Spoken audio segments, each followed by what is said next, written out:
En presqu'île de Crozon, 6 000 tonnes de déchets verts et 120 tonnes de biodéchets sont collectés en moyenne tous les ans, et jusqu'à 2 000 tonnes d'algues vertes certaines années. La communauté de communes s'engage pour le développement durable. En 2012, elle a créé une usine de compostage pour traiter ces déchets et les transformer en un compost de qualité. Cette usine a été conçue par Hansch, une entreprise alsacienne spécialisée dans ce type de process. Comment s'effectue cette transformation ? Il faut passer par plusieurs étapes. Les tailles de haies, les tontes de pelouse et les branchages sont déposés en déchetterie par les particuliers et les professionnels.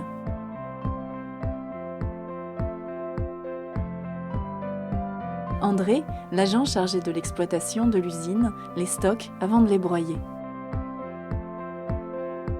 Il est important de ne pas laisser de verre ou de plastique dans les déchets verts, de manière à éviter qu'ils soient mêlés au compost ou éparpillés dans la nature. Les algues vertes sont ramassées sur les plages de la presqu'île et contrôlées en amont afin de vérifier leur teneur en hydrogène sulfuré, l'H2S. Le taux de sable, d'eau et de galets doit être inférieur à 30%.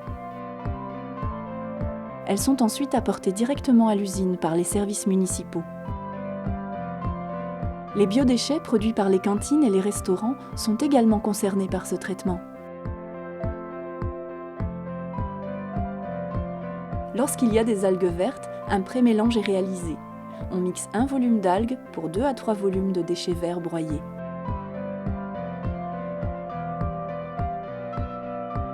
Le produit obtenu est ensuite placé pendant 4 semaines dans des tunnels appelés biodômes. L'aération y est pilotée par ordinateur. André maintient ainsi une température supérieure à 55 degrés pour éliminer les graines et les bactéries indésirables. En parallèle, l'entreprise Hansch assure un suivi à distance de ces paramètres. L'air extrait des tunnels passe dans des biofiltres remplis d'écorce de pin qui piègent les odeurs. Le produit est alors entreposé à l'air libre et mis en andin pour une durée de 6 semaines. Lorsque les algues vertes y sont mélangées, la maturation est portée à 12 semaines. Pour activer ce process, les tas sont retournés tous les 15 jours. L'eau qui s'écoule des déchets verts en fermentation dans les tunnels et en maturation à l'extérieur est recueillie et filtrée dans des bassins plantés de roseaux. Aucun produit chimique n'est utilisé sur le site.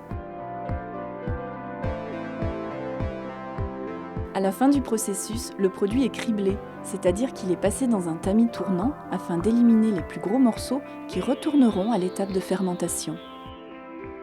Le compost est enfin prêt. C'est un compost de qualité. Les multiples analyses qu'il a subies garantissent sa conformité aux normes en vigueur. Ce produit fini est vendu aux professionnels et aux particuliers. Il fait le bonheur des agriculteurs comme des jardiniers amateurs. Et la boucle est bouclée.